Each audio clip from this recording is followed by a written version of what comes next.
Let me tell you about the show's newest sponsor, Juniper Mountain Coffee. You can check them out at junipermountaintradingpost.com and check out everything that they sell. I really like what they say on their website. And guys, if you are a coffee connoisseur like me, this here American company that's not run by a bunch of wokesters might be worth checking out for you. What they say is, we roast coffee for those loyal to a lost way of life, those that never back down in the face of adversity, the ones that keep their word, treat people with respect, and still believe in the importance of hard work. We offer some of the best coffee in the world and look forward to earning a spot in your cup. And they have definitely earned a spot in my cup. Whether you like light roast, dark roast, ground already, or not ground, you just want to order it fresh. And they even have those little pod things for those of you that just make one cup at a time. I drink too much coffee for that, so I don't do that. And they also have a cold brew. But it's a great company, great story. You guys are going to dig these guys. Check them out at junipermountaintradingpost.com. Let them know the Western Huntsman sent you. This is that time of year when it's really time to turn up the heat on your scouting. We're going through summer. Season's going to be here before you know it. And I don't care if you're going after mule deer, whitetail, the mighty wapiti, whatever it is. Scouting is imperative, and it makes it much easier when you use trail cameras where they are allowed. And let me tell you something. I like trail cameras that are easy to use, functional, and have good quality pictures. That brings us to SpyPoint. SpyPoint trail cameras. You can check them out at spypoint.com. And it doesn't matter if you're looking to do one of the cell cams like the Flex X or the Flex G36 or the LM2. They have some great deals on their website. Like right now, if you check them out, they've got some clearance cameras going on the cell cams. You can also get a cell link that attaches to any regular cell camera and will transmit pictures right to your phone. The other trail cameras, if you're way out in the backcountry and don't have phone service out there, the Force Pro S and the Force Pro are my go-to cameras. I absolutely love them. If you guys saw the pictures from this last bear season, they were really high-quality pictures, and they were all done with that Force Pro camera. So check it out, guys, at spypoint.com and let them know the Western Huntsman sent ya.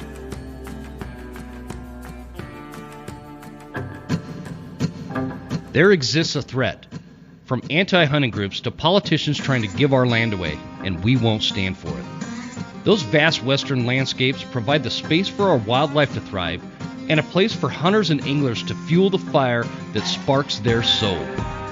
In this show, we share our love of hunting, fishing, and conservation.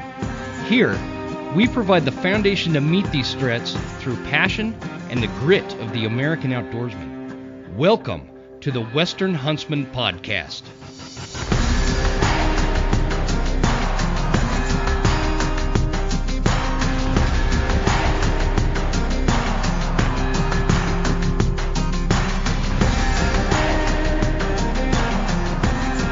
Ladies and gentlemen, welcome to this episode of the Western Huntsman Podcast. This is Jim Huntsman, your host, coming at you from the Broken Time studio out here in cold, snowy, wet, and rainy western Montana, and brought to you by Eastman's Hunting Journals. Guys, thanks for tuning in. If you have been paying attention to this show over the past few years, especially as we kind of roll into the winter months, because this is when we tend to deal with a lot of political issues, legislative issues, anti-hunting, pro-hunting, all these things that we talk about. But over the last few years, a big topic has been the shenanigans, if you will, coming out of Washington, the state of Washington, specifically Western Washington. And, a lot of this derives out of the Fish and Wildlife Commission, some of the commissioners on there. We've had a commissioner on the show. I have tried to get other commissioners on the show. They have the ones that don't seem to be, super aligned with a hunter's philosophy have all declined to come on the show, point blank. And so I wonder why. But that kind of has brought us to this episode, and I'm really excited to do this one. So we've got a return veteran to the Western Huntsman show. His name is Mike Herz. He's been busy down killing all the mule deer in the state of Utah. Sorry, you Utah folks. I don't know what to tell you. Mike took care of it. You don't even need to go out. How you doing, Mike? I'm doing good, buddy. Thanks for having me. We have got a buddy of mine that I met social media wise, and he's my new bear hunting homeboy, Josh Caple. How you doing, brother? Doing great, Jim. Thanks for having us on. You bet. Thank you guys for coming on. And then two new friends that I've never actually met. Kelsey Ross, how are you? Doing great. Thank you for having us. And Cory Maxwell. How's it going, brother? Great, man. Thanks for having us all again. Hey, so I think it would be good to not spend too much time, but I think it'd be a good idea to have everybody just kind of give us a snapshot of who you are, and what has brought you to being on this particular episode. And I guess I'm just going to kind of go in the order that I have you on my screen. Is that cool? Everybody, give us a little introduction. Cory Maxwell, you're first, brother. All right, man. Well, yeah, Cory Maxwell, born and raised in Washington. Did a little time out in Northeast Ohio in high school. Been a mariner my whole life, offshore, international. Newly last 5 or 6 years, junior skipper at the Washington State Ferries, but been hunting my whole life, man. And kind of had my head in the sand the last couple years, being offshore, not really knowing kind of what's going on at home. And then I met a gal. I went to one of the elk-shaped camps, just kind of trying to meet some new people. And about a couple weeks after, she sent me a podcast link to that Randy Newberg's podcast. He had two gentlemen on from Washington State, and she told me to take a listen.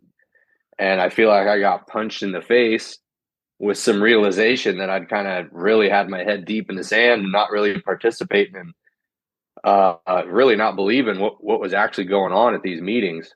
And kind of jumped head first into asking questions and seeking out people that had more information than me.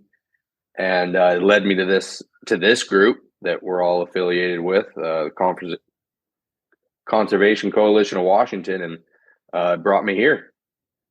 How long ago was that, Cory? Because I think I know what Newberg podcast you're talking about, but when was that? Oh, when I listened to it, so I think that was in July. I want to say maybe early August. Okay. And then, no, I think it was still July because we had that comment period that I spoke at over Zoom. I want to say, yeah, it was middle of summer, it was right around there. It would have had to have been before August. So I think Gotcha. it was early July, late June. So you're kind of new to this game, in terms of the recent stuff going on over there. Yeah, I hate to say it. Yeah, I am. I was one of the ones on the fence, like, it's not as bad as people are saying. I wasn't much of a predator hunter growing up. I spent a lot of time, like I said, most of my life was spent offshore, tugboats, fishing boats, and my money making season was the summertime, and I really didn't get home until October, November, and so I was full on into black powder and rifle hunting late in the game, and kind of started dabbling in bears when I took a coastal job, and then all this has kind of erupted in my face, and realized I'd kind of, like I said, 100 times over, I've had my head in the sand. Yeah, man, and there's no shame in that, Cory. I think that I would say that like the majority of hunters in the state of Washington are kind of in that situation where they're maybe not by choice, but they're not paying attention to the details of what's going on. Yeah. And this is by design by the anti-hunting folks and the folks that want to push some of this legislative stuff that is it's bad for hunting and bad for conservation. It's not like they're putting this on the front page of every newspaper everywhere. And so I think that there's a lot of hunters and a lot of sportsmen that are just kind of coming around to realizing how deep this cut has been. And so, we're glad to have you in this fight for sure, dude. Yeah, man. Josh Caple, you're up next, man. Give us a little background, brother. So I have grown up all over the West. I'm pretty new to Washington. I still feel I've been here since 2016. Lifelong hunter. I work in the construction industry by day in Seattle, unfortunately, most of the time. So I do a fair bit of hunting still now. I trap still now. And it's not something that I really plan on giving up anytime soon. So it's kind of why I joined the fight here with what's going on with Washington. I want to say I became aware. Well, I suppose I should back up. So I'm a lifelong hunter. I've grown up and come up in a lot of rural areas. Conservation was never really the forefront of my mind. I always kind of had this belief that it was for the eco like environmentalist types as far as conservation went. Boy, was I wrong. So, coming to that revelation, in addition to what was going on here in Washington, it was right at the very beginning of the spring bear debacle. I was just spinning my wheels, how to get involved. What were there any sort of resources available to get involved?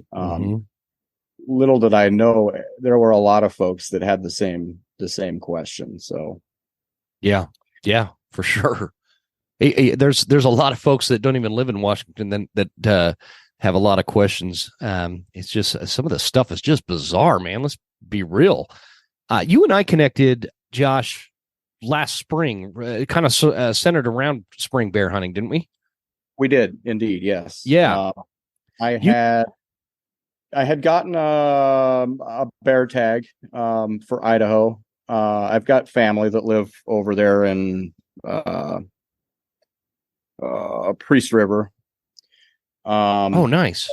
I decided to head over, do a bear hunt, picked up a wolf tag while I was over. Went over and just kind of beat the snot out of myself for a week. It was pretty early on in the spring. Access was real tough. So yeah, actually came back from that trip with some questions and reached out to you. Yeah. Are you going to come see me this spring for bear? This coming spring? Oh, absolutely. Sweet, man. We're going to have to rendezvous at that secret spot. Because it's been interesting there, buddy. We'll talk about it off air.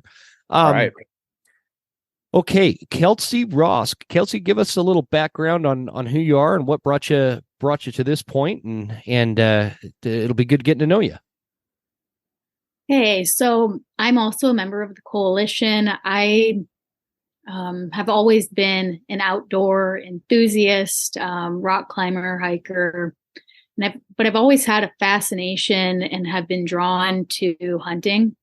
So I'm an adult onset hunter. I'm originally a butcher by trade. I have 3 kids, so that's what I do now. I'm a stay-at-home mom. I have a daughter who's 7 with pretty significant special needs and a rare genetic disease. And I have 2 twins. They are 1.5 almost, and boy-girl twins, and they are the love of my life. And yeah, I've been, my husband was in the Marine Corps. We were stationed down in California. And when we moved home to Washington 5 years ago yesterday, I really stepped into the hunting and wild foods world. So foraging as well. Was just drawn to it because I've always been interested in nature and animals. But I was seeing hunters connecting with animals on a much deeper level than what I had ever experienced by any TV show or, hiking or rock climbing. Hunting has truly brought me closer to nature than any other form of recreation. And I love it. I'm super passionate about it. And I've spent the last 2 years becoming quite pissed off about what is going on here with the commission, starting with spring bear. It really opened my eyes, and I don't want to lose this thing before I get the chance to really dive deeply into it. So I wanted to get involved because I'm sick and tired of it and just blown away. The way things are moving forward, the trajectory is scary. Yeah, for sure. There's plenty to be scared about, and I want to say I'd like to see it this way. I heard one of the commissioners at some point say, well, hunters should be nervous. I'd like to turn that back around on them, the folks that have that mindset. I want them to be nervous about hunters because we are organized, we are together, we are united, and we are approaching this from not just a science backed kind of approach, but we're also coming at it from a place that has the history, the humanism behind hunting. Like you said, Kelsey, I love what you said about all the things you do in the outdoors. Nothing connects you to nature like hunting does, and I tend to agree. And we actually have a lot in common. By the way, tell your husband I said Semper Fi, and glad you guys are out of the rattlesnake ridden. I'm assuming Camp Pendleton area. We were 29 Palms and even worse. Yeah. 29 Palms. That place was a bane of my existence. Anyway, I don't want to even go there, but the point is I've always said, with everything that I do outside, we do a lot of foraging. We're homesteaders, and obviously the hunting aspect of our life, but that connection, with nature, because hunters are how I look at it is hunters are taking part in nature. We're not just observing it, right? We're not visitors. We're there. We become a part of hunting. And there's this old Indian saying, and I can't remember his name. I wish I had I wish I could had one of those minds that could remember names like some people can. But he said, when he kills a moose with his bow and arrow, it is not the arrow that killed the moose. It is nature. And that's the approach and I guess the mindset that I have. So glad you're here, Kelsey. I feel like we're gonna cover some great ground tonight. Mike, you are on deck, brother. Yeah. So my name is Mike Herz. I live down here in Southwest Washington. Born and raised in Washington. Been hunting here for 34 years. And you and I have been into this fight for quite some time.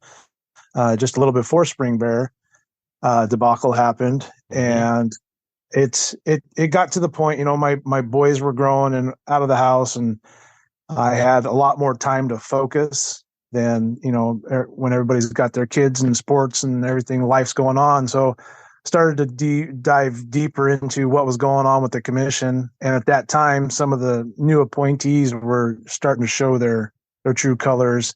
And so I started to talk at these commission meetings, had no idea how to log on or get heard. And I guess we're the OGs, Douglas Bowes, him and I seemed to be like some of the reoccurring, and I could see the eyes roll every time that they would call my name or Doug's name. It's like, oh no, here we go. Here are these guys again. Yep. And listening to Kelsey and Cory and Josh and all these newer faces and people coming on, it really, really makes me feel good about where we're going, where we're headed, and the things that we're going to be able to do, because they're seeing it's not just the same people over and over and over again. And like it's been said before, they kind of awoke a sleeping giant, but it took a little while for people to start waking up and seeing what was really happening, because a lot of these people, they get on Facebook or Instagram and they would say this stuff isn't happening because there's no way they could take hunting away. They couldn't take that from us. But they started to see, we lost Spring Bear, and now they've got this preservation policy that they're pushing down our throats, and they're also coming after bear and cougar seasons in 2024. So people are starting to actually figure it out and say that, it's not just a bunch of BS that's being talked about. It's actually happening. And if people don't start getting involved, it's going to go away before they know it. So I'm going to want to circle back to this cougar and bear season loss that kind of on the horizon. And you guys, I just the reason why I wanted you guys on the show is for a couple of reasons. I'm a bit out of the loop lately. I don't know if you know this, Mike. We sold our old homestead and we moved to a different homestead, and now we're in Montana. And it has been an absolute shit show of a summer in terms of, just how busy I've been. But so I'm a little bit out of the loop. So I wanted to get kind of brought up to speed by folks who are actually in the fight every day, and kind of, especially with you guys, with this new organization, Conservation Coalition of Washington. And I want to start this conversation out by kind of getting your guys' reaction from a sense of, like, what I see from an outsider looking in. What I see is like the number one problem that we need to overcome before we start getting ahead of ourselves in other approaches here. Because one of the objectives with me doing it, I'm not a Washington hunter. I don't live in Washington. I don't hunt in Washington. So it's not, a lot of people could say, well, it's not your problem, not your fight kind of thing. And I couldn't disagree with that more, because this stuff always starts somewhere and spreads like wildfire. And it might be a slow burn, but it's still a wildfire and it's coming everywhere. And so that aside, but what I see from an outsider looking in is not necessarily these. We've always had activists. We've always had these anti-hunting activists, and I for what we're dealing with, I don't see them as the root of the problem. What I see as the root of the problem is this lack of involvement from people who are passionate about hunters, because, and this is not, I'm not attacking hunters, but hunters by their very nature, and a lot of people are like this. We are just not activists. Our goal is not to get out there and rally in front of the Capitol and chant about how great hunting is. We're not trying to pass, or pay off legislator this, legislator that, or whatever to get them to, pass some weird legislation that makes hunting year round, or we're not trying to force people to go hunting, right? That's what we are not. Just we're just not people that are activists by our nature. We are people that want to live off the land, live this lifestyle, experience nature at kind of this elevated rate, elevated level, and get out there and get that primal feeling and that urge that fulfills our souls, that's been there since the dawn of time. And we're not interested in fighting with legislators or doing activism, or because we just don't see it as and especially guys. I don't know how old some of you are. Mike's super old. Yes, I am. I'm not far behind him, so I could say that. But like for us, we grew up in an era where hunting was never up for debate from a sense of there wasn't this threat, there wasn't this imminent threat. It just wasn't a thing that when I correct me if I'm wrong, Mike, but I never worried about it. Like in the 90s, I didn't worry about people that had this weird motivation and this bizarre desire to take my lifestyle away from me.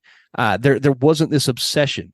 There was a few, like Pete has been around a long time. There's a few weird wackos out there, or whatever, but a lot of people are like that, where we just are interested in pursuing our passion, raising our family, working our jobs, buying our next family vehicle or vacation, paying our bills, getting the mortgage taken care of, and then looking forward to the next hunting season. We're not out there as activists. And the problem is the people that are against us are activists to an extreme level. They're coming at this from this deep-seated fanaticism, where they feel like their agenda and their opinion and their emotions outweigh everybody else's. And they're a small but loud minority, and they're coming at it from this place of determination, and they are unified, they are well-funded, and they have attorneys. They have 10 attorneys to our pro hunting side of things, to our one. It's, and I don't know if I'm articulating this right. I get really worked up over this whole thing, so bear with me when I get excited. But what do you guys see based on what I just said, that one of the biggest issues that I can, from my viewpoint, that I can see is a lack of involvement, because we are by nature not activist type people. Do you guys have who's got a response to that? And don't be shy. Yeah, I'll take that. You go for it. So I don't I can't speak as to why the activists seem to be so extreme. An observation I made at the last in-person commission meeting that I attended was that I was trying to gauge what level of investment they had to put in the effort that they do put in. And that is to come after hunting or specific types of hunting. They weren't of childbearing age, so they weren't trying to preserve anything, in my mind, for their future generations.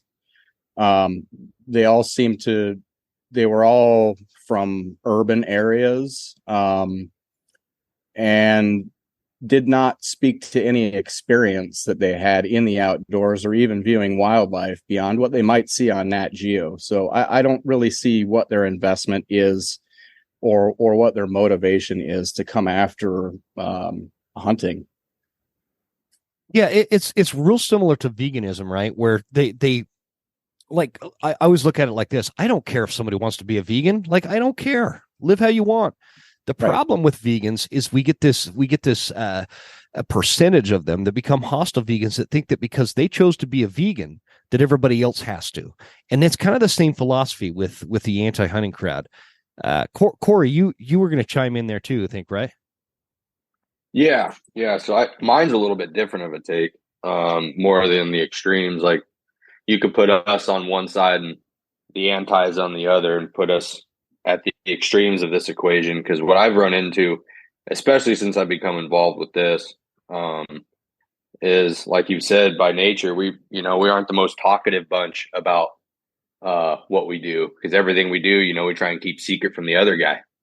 You know? Yeah, true. And so what I've found is that majority of people know nothing about hunting in general, not just that you shoot something and you might pack it out, however which way you might pack it out, is they don't even know that you can actually even eat certain animals.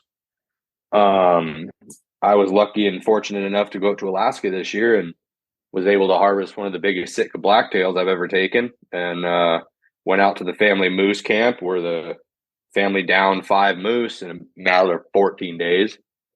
And I was able to bring that's home. Awesome. Yeah.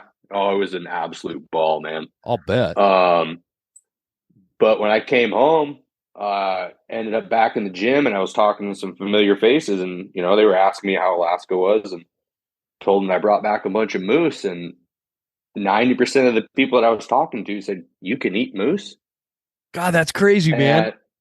And yeah, and they're like, "Oh, what's it like?" I'm like, "Well, I mean, it's a super lean beef is really what it is. It's one of my favorite things to eat, outside of like axis deer. I mean, it doesn't get much better than those two." Mm-hmm. And so it's the middle ground where you get the families that end up at here's an example. You go to the Woodland Park Zoo, part of the anti-hunting community that's pressing for some of this cougar and bear season cancellation, or at least sunset dates that they want to put in this preservation plan, are the key players at moving that same narrative through the zoo.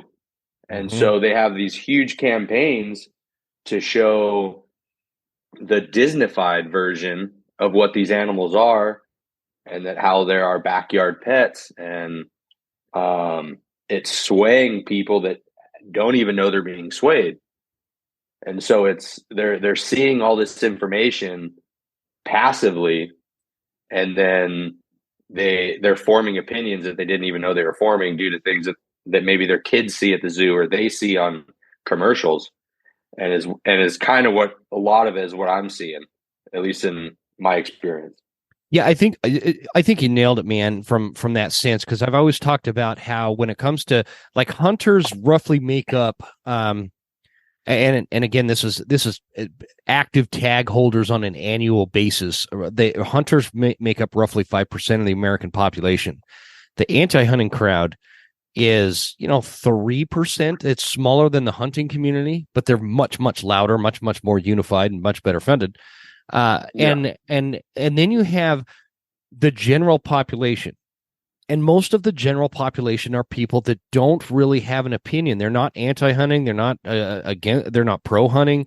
They don't hunt. They would never. They're your buddies at the gym that were blown away that you eat moose. Like I meet people all the time, and they're just like surprised that bear meat is one of my favorites, and things like that. And it's just because it's not their life. It's not their lifestyle. So that segment of the population is, I think, the ones that we have to be the most cognizant as to how we're messaging life as hunters too, because they are the ones that are going to be the stakeholders and the ones that are going to have the loudest voice and the biggest voice, most importantly, when it comes to if this thing gets down to the nitty gritty of vote against vote, those are the folks that we need to really focus on.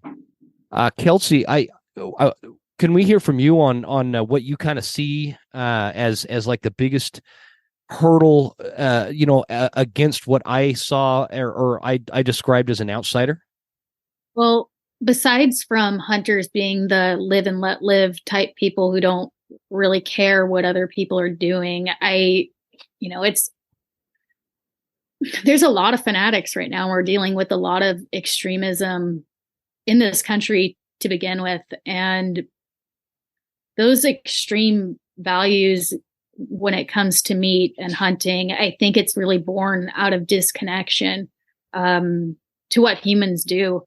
And, the general population of people, as Cory and yourself said, they don't really have any connection to hunting, and they're the easiest to be influenced by these anti-hunting groups because they are also disconnected.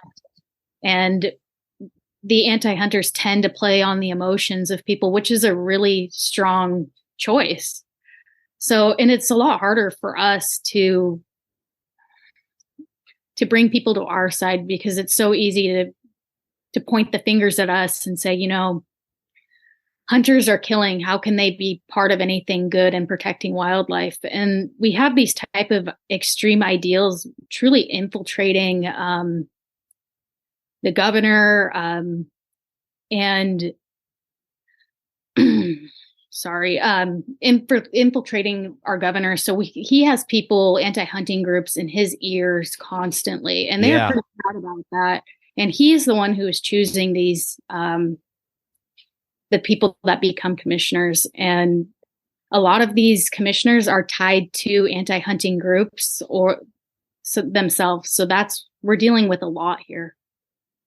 Yeah, for sure. I like what you said, Kelsey, about we're dealing with a lot of different types of activism, because I think that that's so true from the stance of, we've got like this woke culture thing going on. We've got these anti-gun people going on. That's going on. We've got these, extreme, politically charged topics where people tend to turn into activists. And then we've got this anti-hunting crowd. We've got like this hostile vegan crowd. But if you were to shake all that out, and kind of look at it from like a higher level and, I don't know, fan it out on a table or something. I don't know how to exactly describe that, but it's all kind of the same thing. And how I see it, because I've been talking about this stuff for a long time, and how I see it is it's all based in like this weird, angry emotion, because the data exists to not do, like you were, I think it was it Cory or Josh? Somebody had mentioned, they're coming after bear and cougar hunting. It doesn't take a rocket science to look at the actual data behind the conservation through hunting. It's just not like if you look at what's going on here in the Rocky Mountain, the northern region of the Rocky Mountains, like Wyoming, Idaho, Montana. We've got this grizzly bear issue going on, where the grizzly bears are far surpassed what was set as an objective to get them off the endangered species list.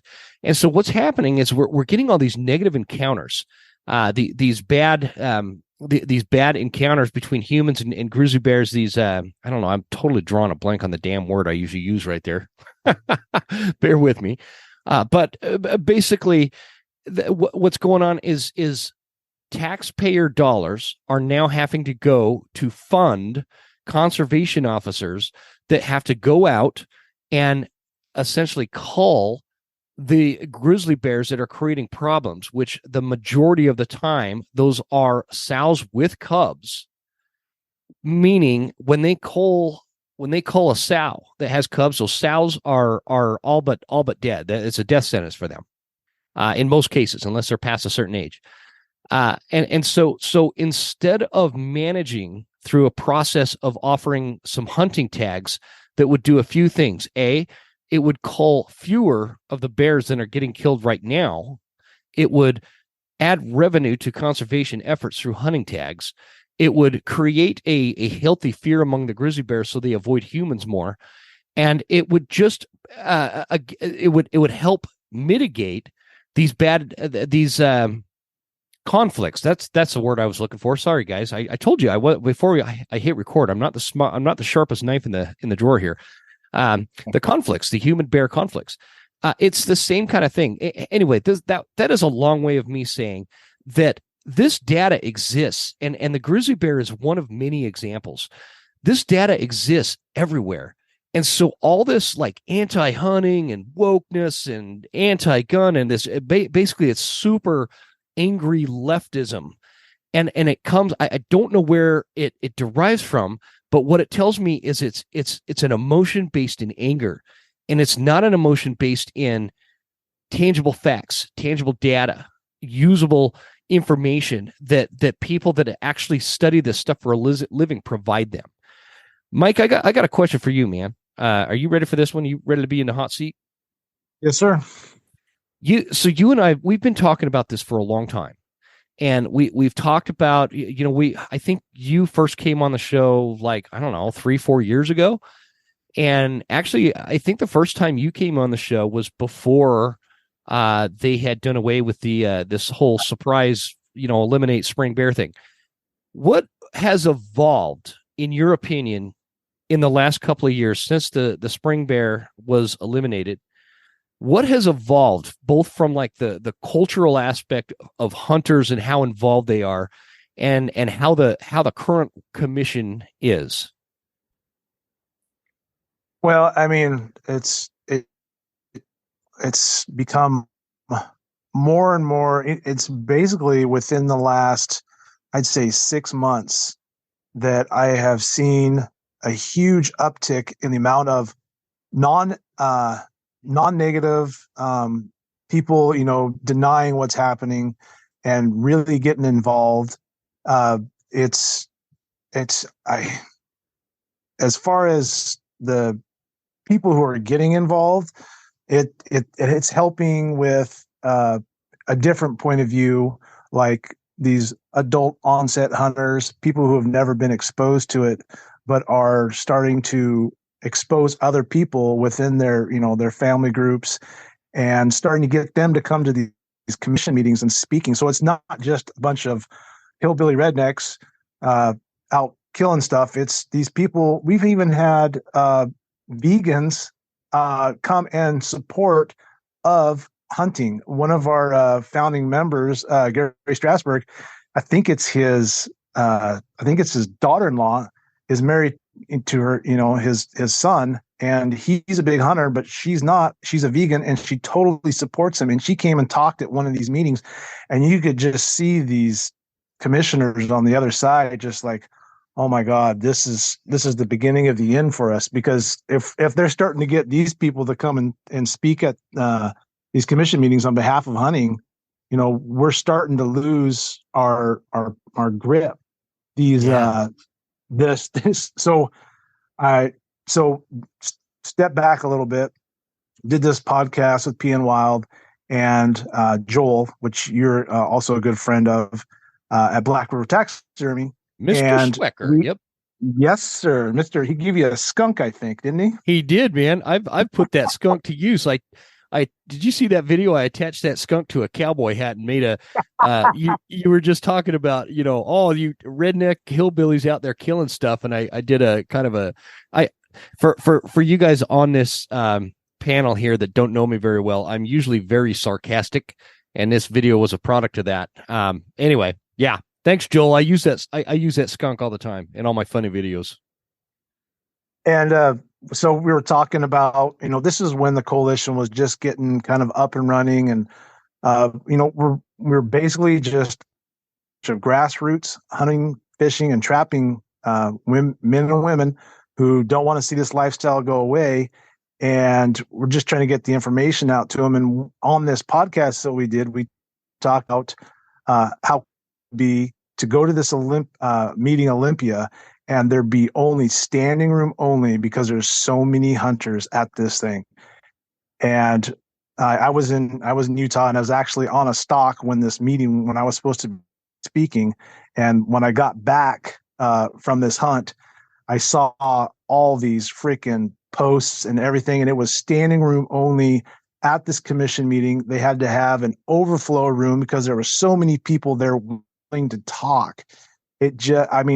From where we started 2.5 years ago, when there was just a handful of us, to having 150 guys wanting to speak at this commission meeting, and in just 6 months, getting people organized, getting them the information, letting them ask questions and putting them in the right direction. I mean, it's really come a long ways, and a lot of it is this organization that Josh was talking about. Nobody really knew where to go, how to get this spear pointed in the right spot, because these anti-hunting groups, they've been at this for a long time. I mean, I remember hunting bears and cougar in Washington with hounds and being able to bait. Well, we lost that in the 90s. And that was just the first cut of 1,000 cuts that kept coming and kept coming. And they tried to change things legislatively. They kind of ran into some roadblocks there. And now they've found a way through governance to get in the back door and get into the hen house with commission members who are supporting the anti-hunting agenda led by our great governor. You're a big fan of him, huh? Oh yeah, he's on the Christmas list for sure. What is Lorna Smith? Lorna Smith, is she still on the commission? Unfortunately, yes. And I am assuming Jim Anderson is not. Nope, Mr. Jim is. He's one of our crown jewels. Yep, we love Jim because he's the one that came on the show. Yep. Yeah. Good. He's a kind of a light in a tunnel of darkness, so they say. Yes, sir. So I'm just curious, and you guys, on this panel, you do what you're most comfortable with doing. But I was hoping we could kind of help make people aware which commissioners are, I guess would have a thumbs up from hunters and which ones would have a thumbs down. Is everybody okay with that? Or is that like, you maybe you work for the state and you don't want to get fired or something? I'm 110% okay with that. Yeah. Oh yeah, I'm not worried about my job. They can't touch me. Okay. and Kelsey, it's totally up to you. I'll share all the names, and I'll give you some information on a secret Sierra Club meeting that I attended as well. Okay, you've really piqued my interest with that one. Well, okay, hold on. Let me write that note because I will forget. I want to come back to that. Barbara Baker, can you guys, somebody give me the rundown on Barbara Baker? If you guys are into shooting the copper bullets, man, I got a great deal for you. We have partnered with Barnes Bullets. They are world famous, known for that VOR TX rifle, the deadliest, most accurate hunting loads on the planet. I like this company, guys, because I have a personal connection to these guys. Down in central Utah, my dad's got this ranch, and on the way to the ranch, you drive past this Barnes Bullets factory, and it's a really cool building just kind of out in the middle of nowhere. So I know them well. These all-copper bullets provide destructive power, double diameter expansion, maximum weight retention, and devastating energy transfer, all with excellent accuracy. It's a great choice for Western big game hunters and shooters everywhere. So check them out at barnesbullets.com and let me know what you guys think. I appreciate it. You've heard my Silencer Central ads, I'm sure. And I don't know if you have reached out and contacted him yet. If you're interested in a silencer, though, man, this is the way to go. Silencer Central from the start to finish, because it's quite the process. If you've never gotten a suppressor for one of your rifles, you've got to go through and do the ATF paperwork and the background checks and all that kind of stuff. But the cool part is Silencer Central takes care of it all. It's a several-month process, and so what's cool about it is if you don't want to drop all that money right at the top end of this whole process, you can just get a hold of them, and you can do like a payment plan while they're taking care of all the paperwork on the back end. I have the Banish 30, and this thing is awesome. I've never used one of these before, so I'm like learning as I go along. But what I was getting at is from start to finish, Silencer Central has been some of the most amazing people I've ever worked with through the process. They treated me like I was family, and I really appreciated it. You guys should check them out, and you can call them at 866-891-4494 or check it out at silencercentral.com. It will be worth your time, I promise.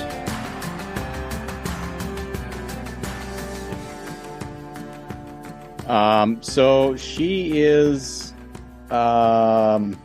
she's the chair of the commission, first of all. Yep. She is, I think, wants to be sort of a neutral position. I think she is persuadable, if the right information is put in front of her.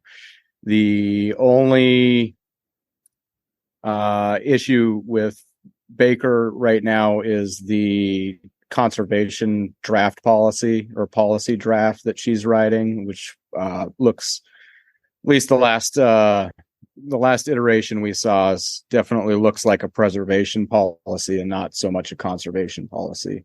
Yeah, I would agree. I think he's really neither a friend nor an enemy, so to speak, of hunters. It's interesting when you get on the website and you start reading like the bios. I'm just gonna compare it to like Idaho's. You know, if you read the bios of the Idaho Fish and Game Commissioners, you know, that's like, you know, lifetime elk hunter, loves mule deer hunting and really enjoys a muzzleload season, or you know, is archery only type of hunter. You know, it's very hunting centric. Right, not a bunch of like most of the bios, man. Like none of them even mention hunting. It's interesting, and I know that that's not a requirement to be on the commission, but it seems bizarre to me to have people that make the decisions on hunting seasons that are like not even active hunters. It seems counterintuitive. And self-serving in a lot of ways. You know, it's like, you know, this is just a hat I wear. It's hard to believe that they would have the same sort of understanding as somebody who spends a lot of time observing wildlife. Yeah. I'm trying, guys. I am trying really hard not to like take us down a bunch of rabbit holes here. And you guys, we might have to do a couple of. You guys are really good. I like having you guys on. Okay, but moving on. Does somebody want to give me some insight onto, let's see, Vice Chair Molly Linville? I don't know much about her. She's a good one. She is over on the east side. She is a rancher by trade. Okay. And she's the vice chair, like you said, and she is definitely in our corner, supports everything that we're doing. She's like Jim. She's a pillar of light. Good deal.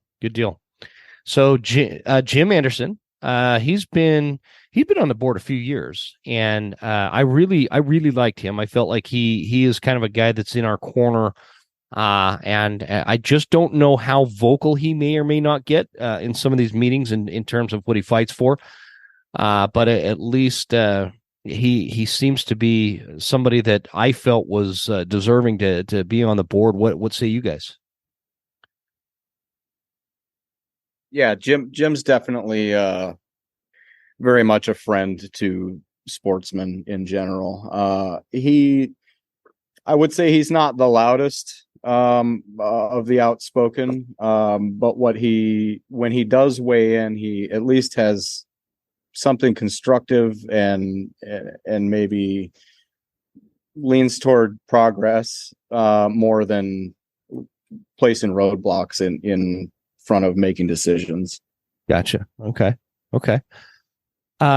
This one's a really tough. I'm just going down the list here, guys. Tough last name for a guy like me to pronounce. John Lemkool. Lemkool. I'm not sure how you pronounce that.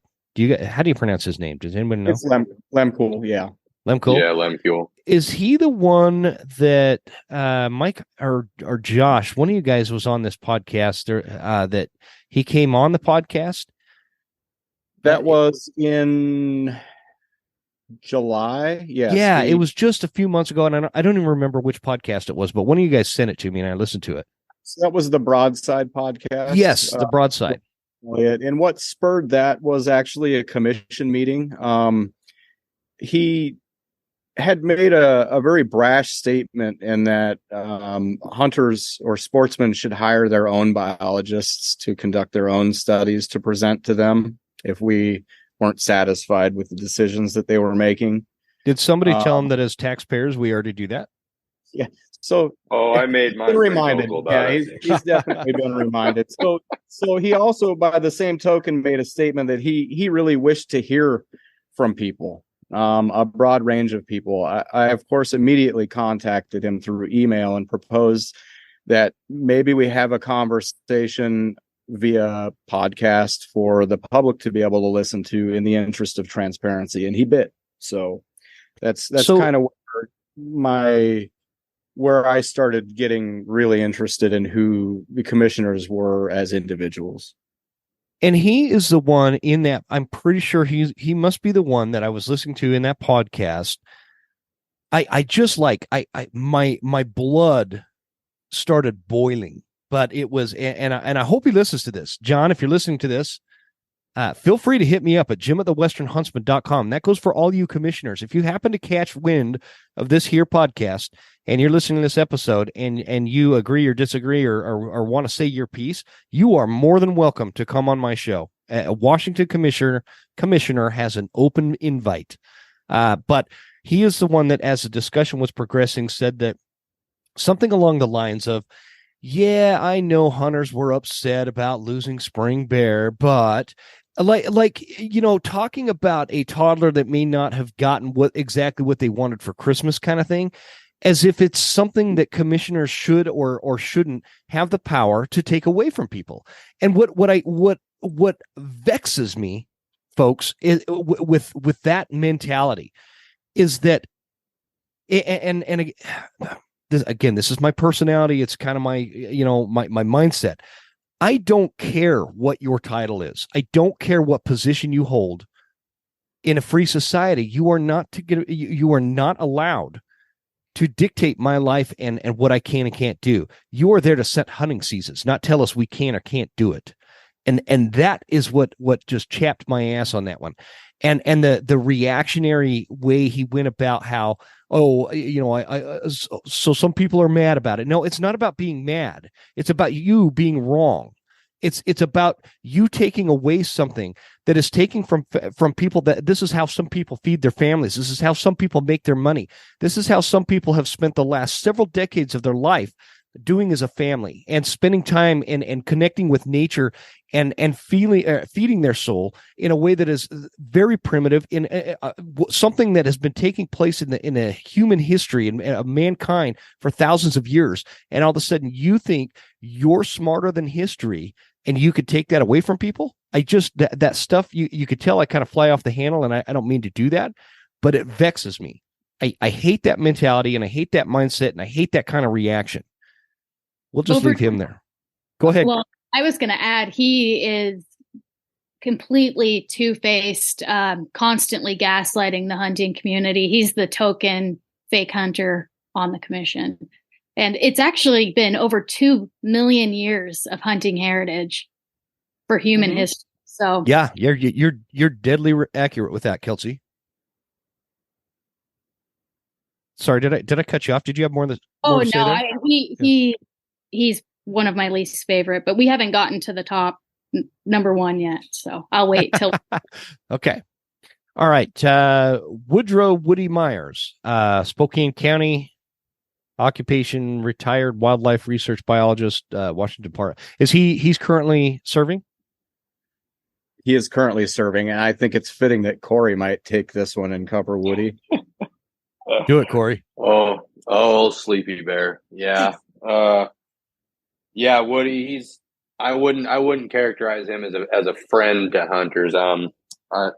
He hasn't been showing up in person to me. They can still have it to where you can show up in Zoom, and I personally find that not to be something that should, like, unless there's a medical incident or something where it prevents you from showing up. But with the with the decisions that are being made, especially now, and the ones that are being weighed, with everybody weighing in, if you can't show up, you shouldn't be you should not have the ability to sit on the commission.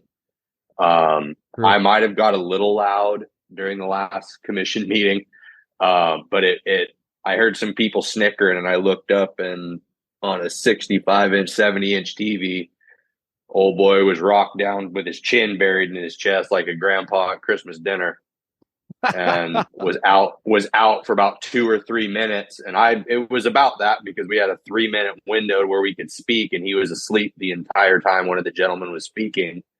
And I waited for him to speak, and I raised my hand, and Chair Baker was looking pretty befuddled with seeing my hand go up, like thinking this is a grade school classroom. And I kind of yelled out, I was like, aren't we supposed to have the attention of everybody? And just pointed to the screen, and kind of hollered his name a couple times. And he shook awake like like someone who's trying to slide him over a next piece of pie. And my point got across, but in that meeting, I look back, I maybe could have delivered it in a better tone that might have forced the commission to wake him up, but instead I kind of took it upon myself, which I got a good rise of everybody, man. It kind of showed the lack of attention that guy actually holds, or the weight of the position that I believe he holds. Interesting. Well, good for you, Cory. I'm glad you did that, man. That's fantastic. All right. Yeah, I could totally see that too, because it shows their picture and stuff. So, Steve Parker, who's got, I don't know anything about this guy. I'm not too familiar with Steve Parker. Looks like he's pretty new. He is new. He appears to be pretty friendly with hunters. I rarely hear him weigh much of an opinion. When he does, it's seemingly in support of sportsmen. Good. How about Tim Reagan? Oh my God. This is going to be a good one. Dude, this guy, he is a marine biologist by trade, scientist, and we are not hunting marine mammals here in Washington. Never have, and we can't. But he tries to equate everything that we do to marine mammal management. He's a hands-off. He never has enough information to make a decision. I joke all the time that I would hate to go grocery shopping with this guy because I would die of starvation before he made a decision on something to eat. Hell, man, just going to like Applebee's with people like that is trouble. Oh my Lord. Yeah, no, he's a big do nothing. There's never enough science. There's never enough information for him to make a decision in favor of hunting or anything to do with our lifestyle. He's totally in bed with Smith and Rowland. I mean, he's part of the big three that are the most difficult to work with. Okay, so he is currently on the Hunter's thumbs down list. Tim Reagan. By the way, Mr. PhD Tim Reagan, you want to come on my show? You can come and make your case, or you can debate. You can come on and do whatever you want. But Jim at thewesternhuntsman.com is my email. hit me up. I'd love to have some of these folks on the show. And I promise I will be nice. Except for Lorna, you don't have that luxury anymore. Melanie Rowland, what's up with her? Melanie's my absolute least favorite commissioner. She has topped Lorna, but I think that's just because Lorna's more sneaky and quiet. So she's pretty outspoken. She's a former environmental lawyer. Everything goes back to climate change for her. It's her excuse and reason for everything. And it's what she always hits us with at the end of every public comment period. She is very anti-hunting, in bed with the animal rights activists for sure. She tends to anthropomorphize animals and, where was I going with her? She's very outspoken and rude and tends to really upset the biologists who are speaking on what they know. And she tends to challenge them a lot. She's the one who said hunters should be nervous. Yeah. And I figured that was her. Yes, that is her. And she is, like Lorna, her friend Lorna, very, very pro carnivore and doesn't seem to care too much when we speak about ungulate populations. So, I'm glad you shared that information, and I for you guys, Josh, Kelsey, Cory, Mike, I appreciate you guys not being like fearful to come on a show like this and voice these opinions, because this is what we need. We don't. This is no time for cowards, and you guys are proven that you're not, and I appreciate that. So what I want to say. Again, in the event that any of these commissioners listen to this episode, Melanie, I've watched enough, I've heard enough, and I've read enough to know that you think that you're smarter than everybody because you went to a Stanford University and you were an attorney for environmentalism and whatever. That's great for you, but you're not smarter than everybody. And if you want to come and prove me wrong, my email once again. Ladies and gentlemen, Jim@thewesternhuntsman.com. Jim@thewesternhuntsman.com. I'd love to get one of you, one of these folks on the show.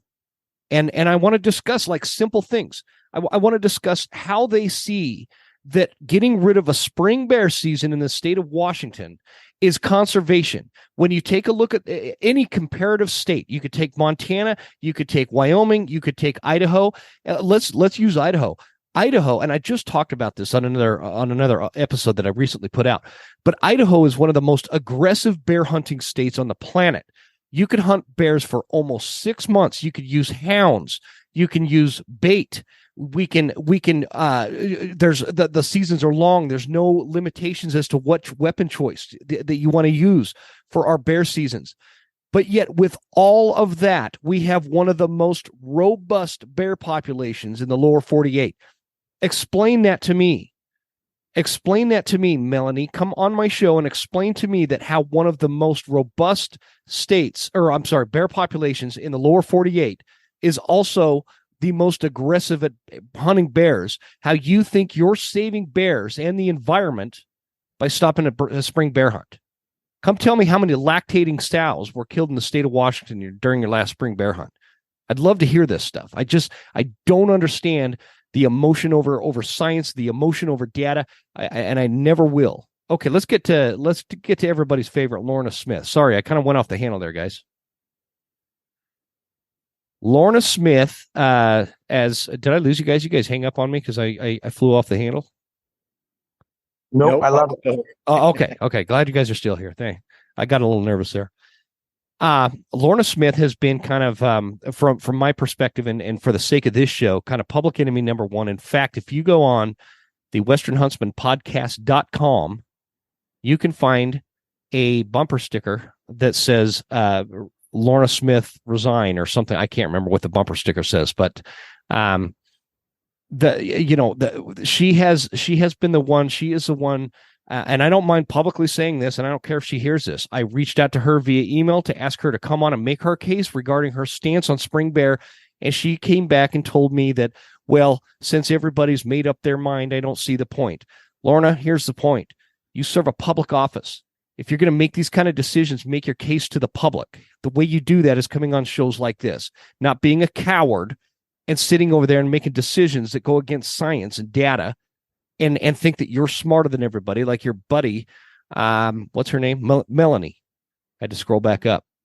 What do you guys? What feedback do you guys have for Lorna Smith, or in terms of what she's been up to lately? Somebody called her like the sneakier one. I like that. I think that's true. Yeah, I believe once she was appointed, the wheels immediately became in motion for the ousting of Spring Bear. I believe she's the one who, with her background with the WWF and then with her husband still being heavily involved and the head researcher for a carnivore preservationist group, Western Wildlife Outreach. Oh, I'm sorry. Yeah, the WWO. That's yep. So when it comes to, I believe Melanie speaks up more because if you look at the groups that they're affiliated with, and not even just outside the commission, but what they're always trying to get on the groups for carnivores and everything, like they're the two that are always, I would like to be involved in this. But if it has anything else to do with season settings, our deer and elk populations or upland birds, they want nothing to do with it. But as soon as you mention anything with predators or regulations, they are the very first ones to chime in that they are to be heading that up. They will be heading that group up. Interesting. Can we talk for a minute, Kelsey? You had talked about a meeting you had, the Sierra Club meeting that you had gone to. Can you tell us a little bit about that? Yeah, so that was with Lorna, and that was on Zoom. It was with the Sierra Club right there at the end of September. I snuck into that. I just turned off my camera, didn't say anything, and took notes, took some screenshots, listened closely. And so what I meant by her being sneaky, yeah, she is the first person to step up when there are carnivore type discussions, but she tends to play the role and that she's more reasonable when she is talking on the commission. But during this meeting, I didn't know what I was expecting, but it was definitely worse than what I was expecting. She went on to talk about wolves and how we need more of them. The Sierra Club, who was running the meeting, opened up by saying he was from Minnesota and he at one point had 6 wolves in his yard. And she said that's where she wants to take things. And that's the way she wishes things were here, but we have a long way to go. And then she went on with some data. It didn't even seem right to compare to what is on the website for the WDFW, basically downplaying hunters' role in conservation, both financially and the way we participate and contribute to habitat and whatnot. After that, she basically was pandering to these people, these environmentalists, to comment and reach out to the commission and other people about predator issues. So she said things like the cougars are being persecuted, black bears are being punished for timber damage. Everything was quite extremist. And she got caught off. She did not know I was there. So she spoke as openly as I'm sure she does with whatever anti-hunting or environmental group that she probably speaks to on the regular, considering her connections to the Western Wildlife Outreach. And I know that they have some ties to the Washington Wildlife First, pretty large anti-hunting and animal rights organization. Right now, we can get into this further in a minute, but we have a petition that is on the table put forth by the Humane Society of America and Washington Wildlife First and a few other organizations. Center for Biological Diversity. They're looking to really affect cougar and bear seasons. And this is actually something from the Sierra Club. She did say that she wants to shorten cougar seasons, limit the number of tags, do more with bear hunting, remove the number of lessen the number of tags there. But this is kind of word for word with this petition. Now that I think about it, they line up quite well. But the petition, it hasn't been addressed yet, but she has shown quite an interest in it, her and Melanie. And they're looking forward, it sounds like, to the next meeting here in December to probably voting for it. What do you guys know when that meeting is? The 14th through the 16th of December. Gotcha. Is that going to be an open to the public type meeting? It is, but it's via Zoom. Oh, gotcha. It's a Zoom thing, huh? Yeah, we can comment on that, and then there is public. People can submit comments to that petition right now online before we have that meeting.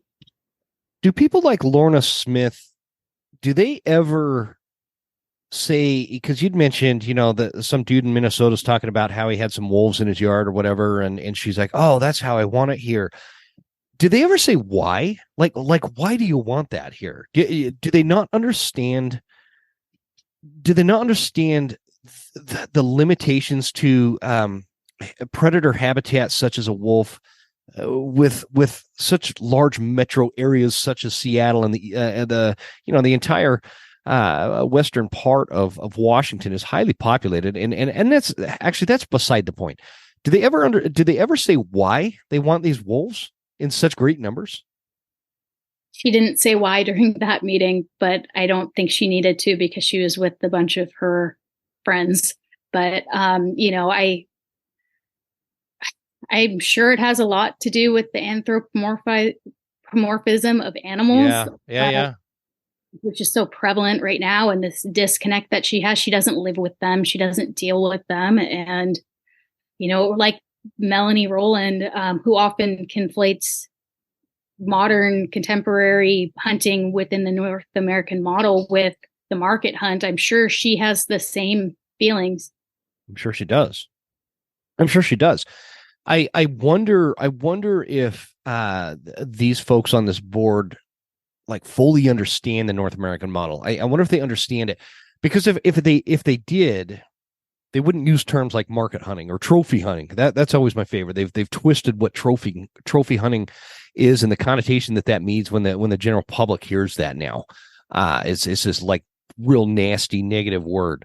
I don't think they know. Well, at least Melanie Rowland, because during several meetings, she always goes back to say how hunters did this 100 years ago, and it's the market hunt, but she's conflating it with what's happening now. And it's hunters caused all this damage and this, and it's always, she's always shining us in a negative light. Yeah, you're exactly right. And you know what's interesting about that is, in my opinion, saying something like that should disqualify a person from being on a Fish and Wildlife Commission, because hunters don't deny that it was market hunting back in the late 1800s, early 1900s that decimated many of the herds of many different species. Hunters don't deny that, but we also acknowledge as hunters that it was hunters that took the conservation actions and efforts needed to basically turn that around. Sorry, I started reading the bio there on.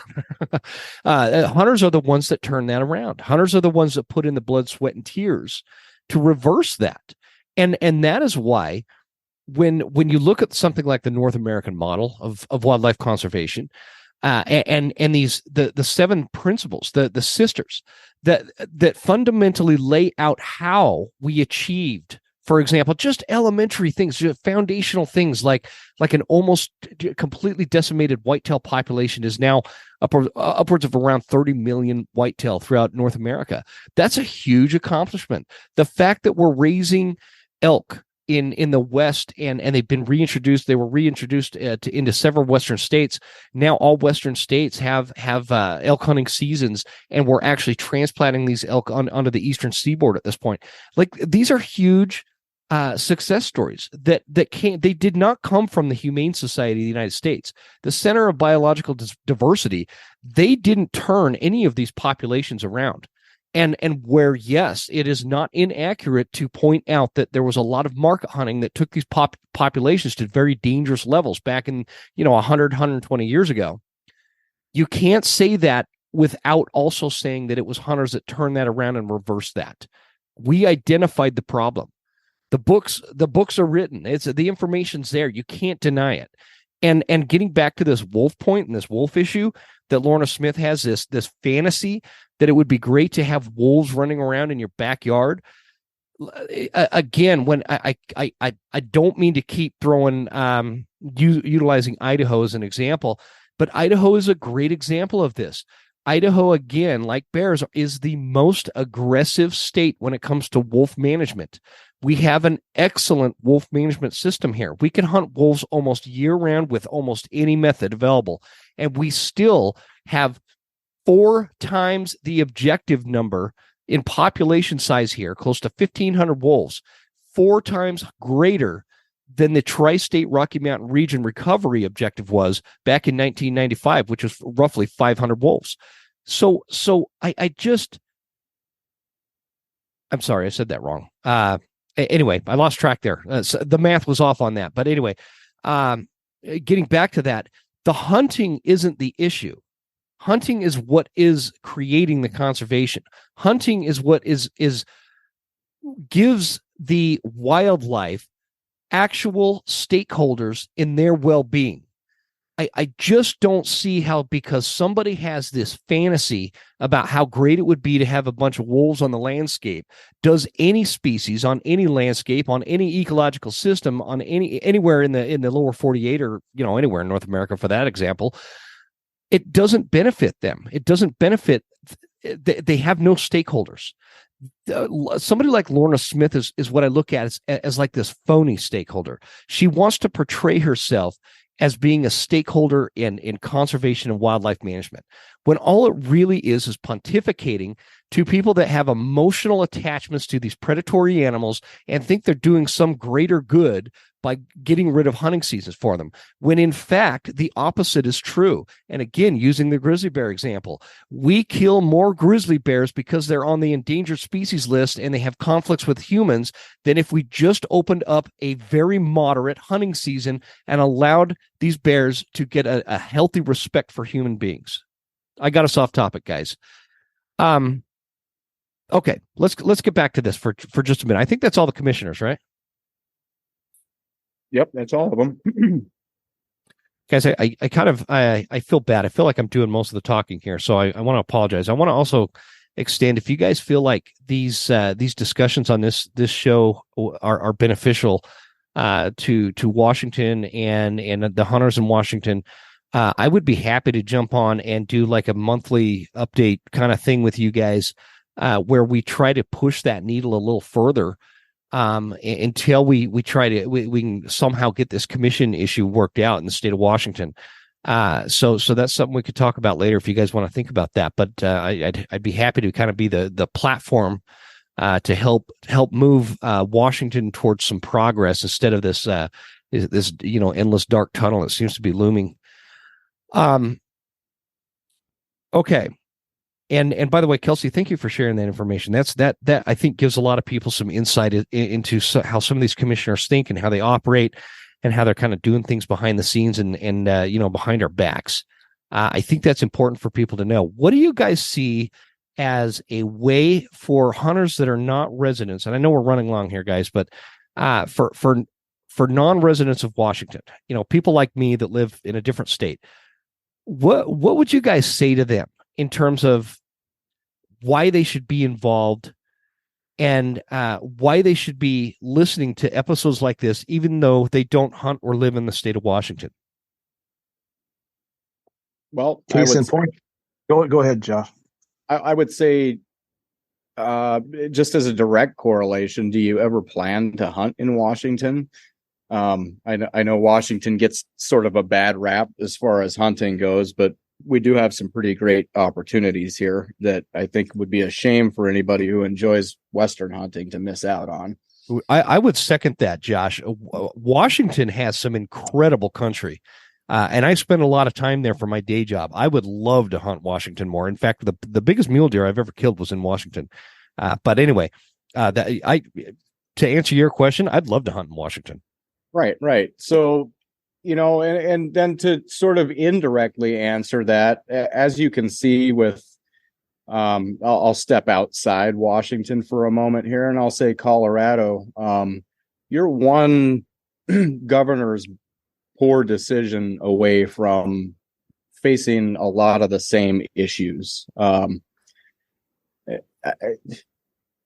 of, if you shouldn't have to be paying attention with sort of the mandates and stuff that are in place with these commissions, but you've seen here in Washington, when you're not paying attention, exactly what can happen.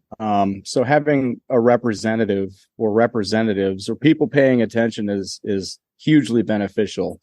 Maybe catching something before it comes down the pipeline.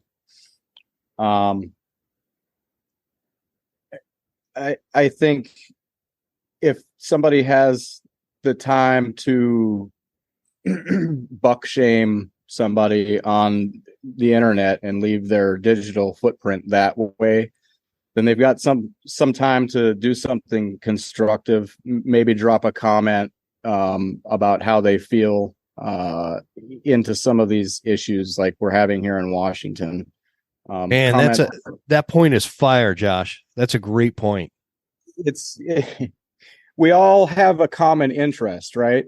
In that we're hunting or we're outdoors with wildlife at our biggest interest point. I think, yeah, exactly. If we could do a little bit better in helping out our fellow community and seeing exactly where we can see eye to eye and help one another out in that respect, as opposed to sort of the shaming or the infighting. And that's where a lot of the anti-organizations kind of have a one-up on us. If you want to say they have an advantage over us, that would be it. They don't have a lot of infighting going on. They have a common goal, and that's to impose themselves onto folks like you and I. Yeah. What? Who else? I know there was a couple of you trying to chime in on that question. What still centered around why hunters outside of the state of Washington should get involved and speak up and help out. So on the same line, along the same lines as Josh, what has been taking place in Washington has been evolving for the last couple of years, and they see the playbook playing out, and that's exactly what's happening in Colorado. The governor has appointed anti-hunting commissioners to their commission. They see the playbook working in Washington. They're trying it in Colorado, and when it works in Colorado, it's going to start going to New Mexico, and then it's going to go to Arizona. And if you think that it's not going to come to your state, it's going to. This is all testing grounds. This is very methodical. These people are very well organized, and it's a marathon for them, not a sprint. And we are trying to, instead of drink from a drinking fountain, we're having to be force-fed through a fire hose all this information and try and catch up to where they're at. It's keeping your head in the sand, like Cory said, is not going to benefit you. It's not going to benefit your future generations. If you love to hunt and you want to see it continue on, I've got a granddaughter now, and one of my things is I want to be able to take her hunting. I want to take her bear hunting, not to kill a bear, but to show her the bears. And I don't want that taken from me because of somebody else's, bias towards my lifestyle. And it's coming. It is coming for you, whether you like it or not. Couldn't agree more. I couldn't agree more. I didn't know you were a grandpa, Mike. You are old. You're older than I thought. I know. She was born Christmas Day, so it's pretty special. Hey, that's cool, man. That's awesome. I've got a nephew that was born on Christmas Eve. So yeah, cool. Nice. Cory, I wanted to go to you for a minute, man.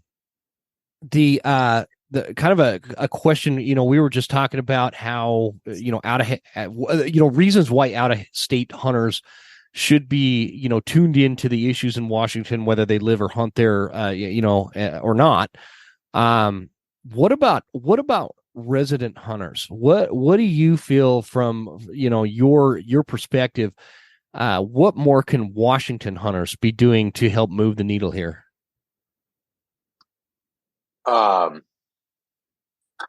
What they can do, I mean, it's pretty tough to do. I would, I'd say most hunters in the state that are really ingrained in the hunting communities are born and raised doing it, and they're real reclusive folks. But it's starting to pull your head out, man, and thinking that it's not coming. It really is, and starting to pay attention to these meetings and seeing that your voice does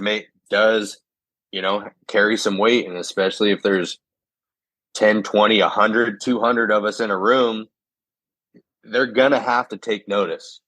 No matter what Lorna and Roland and Lemkuhl and all these people want to try and do, if there's that many people, and the only part I really want to segue on is back to spring bear topic, is in our last big meeting the commissioners had at the very close of the weekend, our chair, Baker, for the last couple of years, Mike's been doing it, Josh, everybody, the OGs that doing this, been asking for science, just follow this, follow that. And it's just become like this deafening echo that, they roll their eyes. But she is on record saying now that they had the science that proved that they never should have taken our bear season from us. And so for the last 3 years, when we've been asking for this, they've all been blatantly lying. Every single one of them, because every single one of them had the information.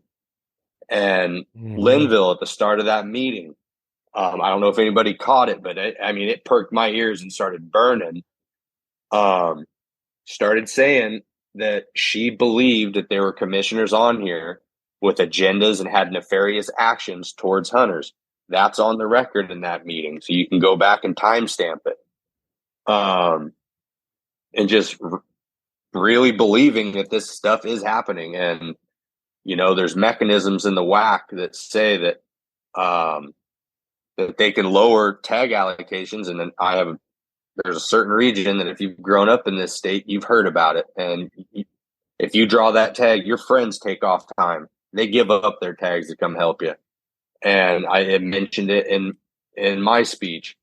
That unit, I've never hunted it for elk, but it's been a dream of mine.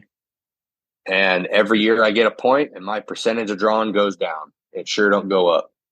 And it's sickening to see, but these commissioners aren't going for the sexy items. They're not going to try and take away our mule deer tags, our elk tags at first. The same thing they're doing in Colorado. Could you imagine if those commissioners tried to take away third season rifle in Colorado mule deer? Yeah. Well, that reaction though, that I love that point, Cory, because the reaction that you're, referring to, this whole idea of a mob with torches coming to the city hall kind of reaction if they were to take away third rifle. I think it's time. I think it's time we maybe consider changing the argument from, hey, the science is on our side, the science is on our side, the science is on our side. Clearly, these people don't care about the science. Otherwise, this thing wouldn't be an issue. And if if they start caring about it, I have no doubt that they will start manipulating the science to go with what they want. They've done that side of the aisle. Again, I'm not trying to be political, but there's already a lot of evidence that that's already what happens. If the science doesn't agree with them, and especially these activist groups and these wokesters and these, people that were pushing COVID and all, there's all sorts of stuff. Global warming. I mean, name your outrage or topic. The science, we need to shift away from that, because they're not getting it with the science. The science is on the hunter side.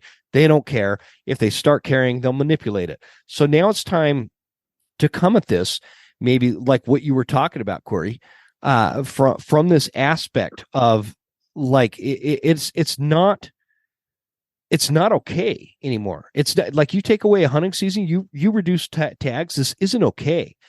How do we get 10,000 hunters to show up in person to a commission meeting? That's what I think would move the needle. Something along those lines. Offer a free pint of beer. Yeah. Hey, you know what? I'll promote it, and I'll buy the pints. It's getting into the smaller communities, man. I mean, everybody knows, out in Okanagan, you got the mule deer hunters, and the big Yakima herds and everywhere, in the southeast. But it's those small coastal towns, man. Them guys that have been slogging through the creek bottoms looking for them ghost bull rosies, and there are more hunters on the west side. Like myself, I've never chased a bull east of I-5. Mm-hmm. It's not something that I really do. I'm probably going to start doing it here in the next couple of years, but those deep dark pockets in the Olympics and in the Southwest, that's what gets me going, man. And it's those smaller communities with guys, gals, and kids that are out there that really don't get exposed to this message. And only, like I said, the only reason I did is because I searched it out. When and when you're not searching for it, and your rosy season and your blacktail season haven't been messed with, you don't think anything's wrong until you kind of peer your head up above the alders, and it's like, oh, there's the wave coming. So it's trying to find. I don't know how to do it. I've been cracking my brain on it with some others on really how to get into these communities and get this information out there, and just be like, hey, this is happening to us all, and we really need to start waking up, and not just with money. I'm not asking people for money, but just your awareness and but waking up to it. To that point, Cory, the anti-hunting organizations are not afraid to ask people for money, and I'm getting a little bit, and it's not. I think that this sometimes becomes on some other shows like a bigger issue than it really is, because hunters do give a lot of money, but we also get marketed to by all this gear and all this, other, name your organization. They're all great. You've got Mule Deer Foundations, you've got Rocky Mountain Elk Foundations, you've got Wolf Foundations. You name your organization and your, not for profit or sometimes in a lot of cases a for profit that we all want to support and we all want to give money to. But if like every hunter had to give $35 to, these 10 different organizations, that's actually a lot of money. And a lot of people don't have that kind of expendable income. And so, but we do have to have like this mindset that, there is going to have to be, Randy Newberg talks about this. He's like, everybody's got either money or they've got time, or they've got something else. I can't remember what the I want to say there was three things, and like time, talent, and treasure. Yeah, time, talent, and treasure. Yes, and I love the way he describes that, because he's absolutely right. If you don't have money, put in some time. If you don't have time, put in some money, because those kind of things, they kind of they're like, you either have time and no money because maybe you're not working much, or it's the vice versa. Yeah, let's face it. And so. And then the talent thing, if you've got a special talent that you can maybe help some of these organizations by donating time or whatever, it's a great way to put it. So that kind of leads us into the Conservation Coalition of Washington. And I want to, maybe Kelsey, can you describe what the mission of the Conservation Coalition of Washington is, and kind of walk us through what some of the goals and objectives are? And I know I've kept you guys, we're going on almost 2 hours here, so we'll wrap it up soon. So I want to say two things. First, I'll talk about the coalition. So our big thing is trying to educate others about what is going on in Washington. I think where we, as Washington hunters, have messed up is we weren't paying enough attention. And there is so much disinformation and going around social media and throughout the hunting community. People don't really know how to fight because they don't really know what the problem is. They just hear these commissioners are anti-hunting, but they don't know how they are. So we try and inform the public about what is going on, keep them involved, and through not just talking about what is happening during commission meetings, but also bringing people to places like Howl for Wildlife, where we can sign different petitions. We also have our own petition going around as well to stop the conservation policy that has been proposed. We're doing a lot of education and gathering of forces for the hunting community. And this is where other hunters from other states need to pay attention, is get involved now, start your coalitions now, because not only is this coming, but the anti-hunters have already started their coalitions. They're already working. Get people into commission meetings, listening, taking notes, getting timestamps so that you can educate those in your state about what is going on, so the correct information is prevalent through the community and your social media groups, so people know how to fight and where the fight is. Instead of just this broad, they're anti-hunting or whatever, you need to know how to fight back by knowing what is going on and where the problems exist. So it's like you're trying to kind of create like a hub where all this information can be found out and verified and all that kind of stuff to kind of spur other things. Is that like a decent gist? That's some of it. Some of the other guys might be able to speak a little bit more to this, but we have talent from all different places within the commission, people that are focused on different aspects of this fight, and just bringing their talent and their strengths to the fight. Mm-hmm. Mm-hmm. I like it. Well, any of you guys have anything to add to that mission? Objectives or other perspectives as to what the coalition is going to achieve?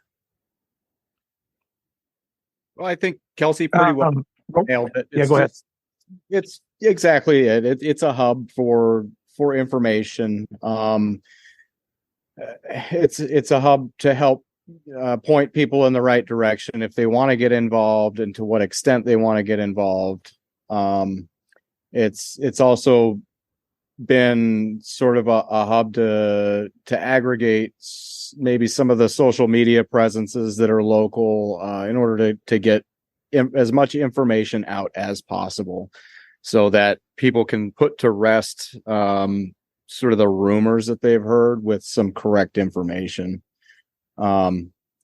There's folks, in the coalition that are involved with commission meetings, meeting with department staff to gain further information, working on a variety of research projects, just to sort of steer people in the right direction and get the correct information out there, and how people should maybe react to that information.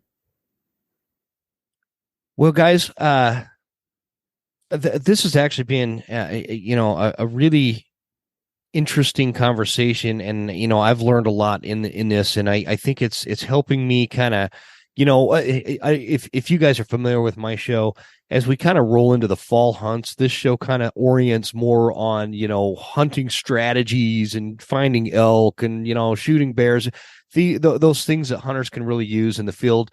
And then as we kind of roll out, we start rolling more into the issues of like this one, and this is actually the original idea and premise of the Western Huntsman podcast, was to open this dialogue and kind of help spearhead some of the fights against the anti-hunter. And to some of you anti-hunters out there, that may somehow, come across this episode, and you commissioners that might be listening in Washington, I want you to understand you can't demonize hunters for being hunters. I know that effort exists, and you want to demonize us as like these evil, bloodthirsty type of people that just want to go out for the thrill of the kill and drink a Miller Lite after.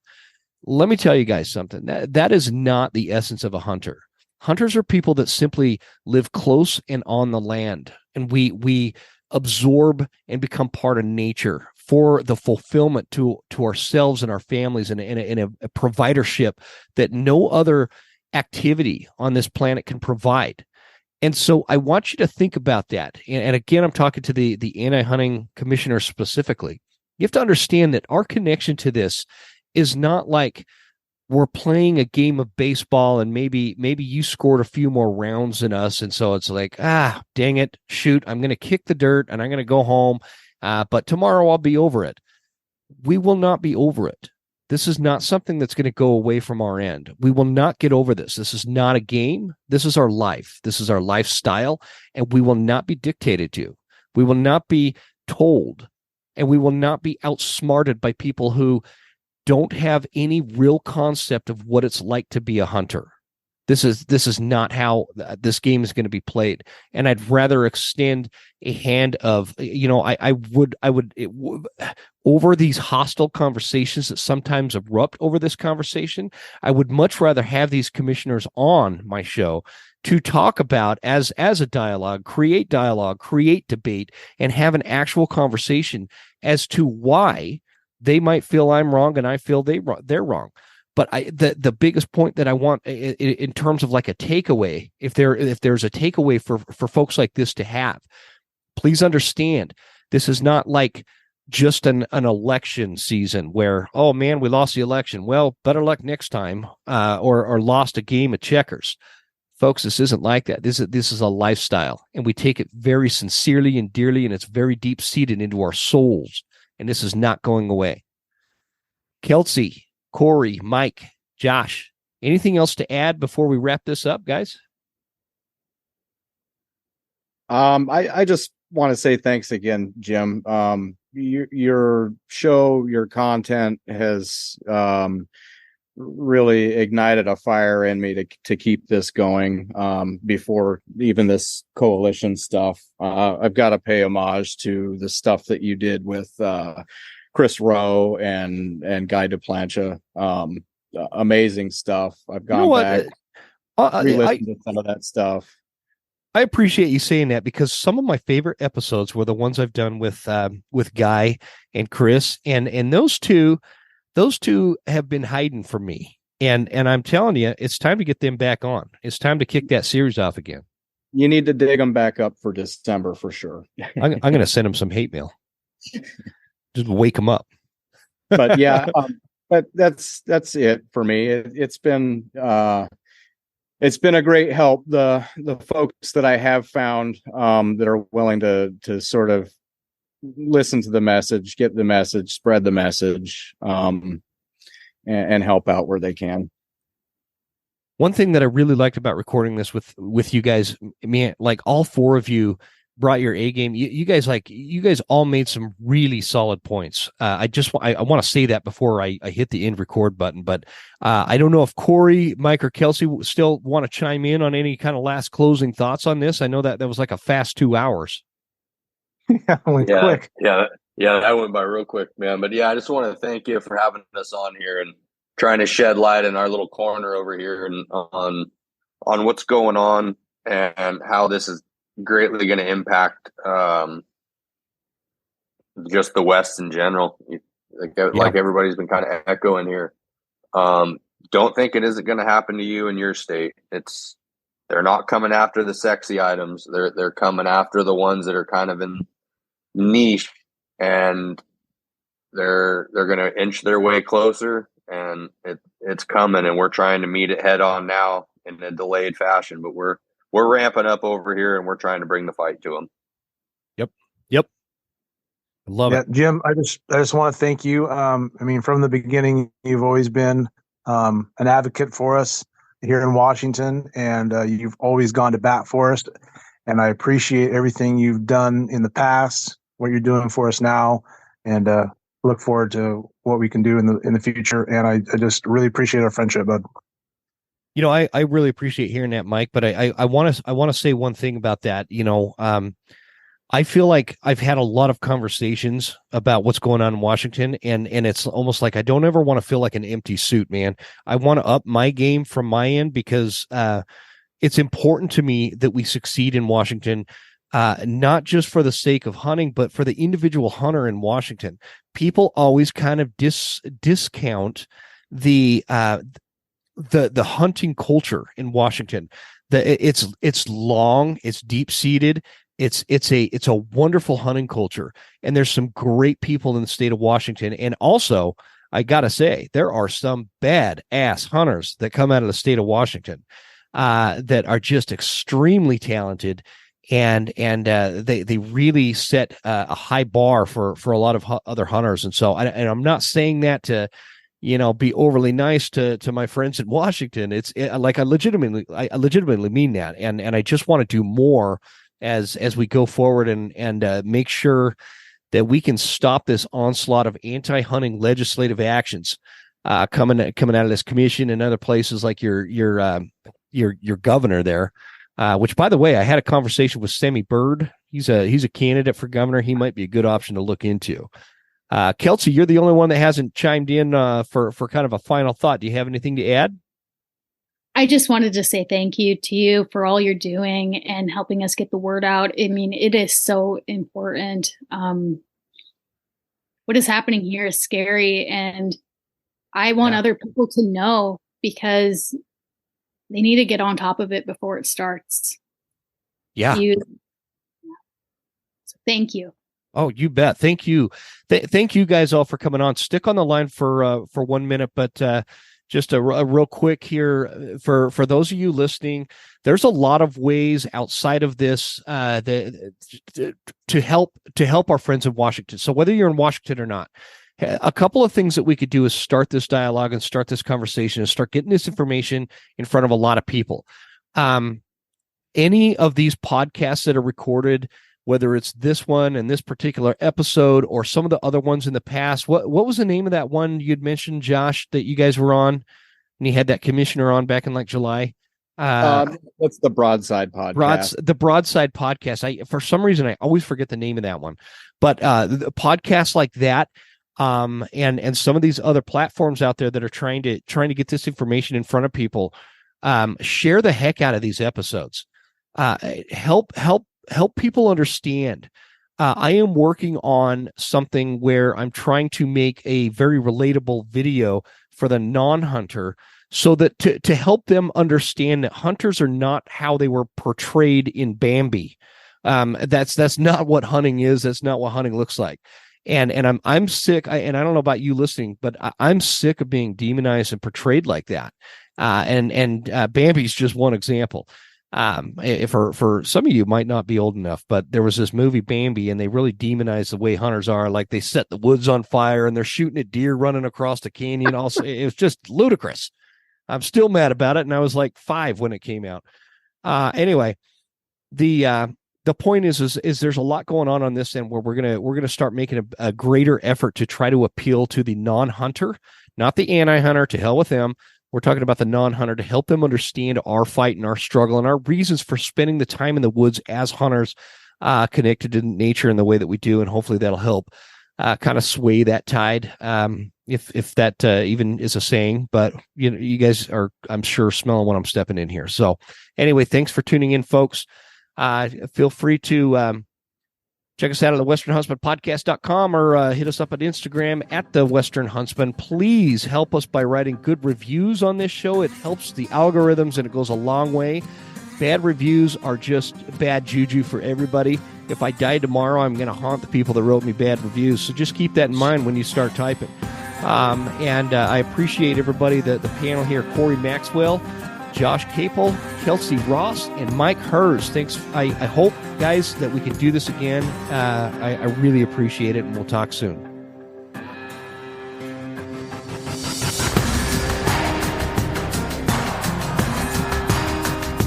You made it! That's the end of the episode. Thank you so much for tuning in. Please make sure you're following us on Instagram at The Western Huntsman and write us a good review at Apple Podcasts. Thanks, guys. See you next time. Stay Western, and I'll see you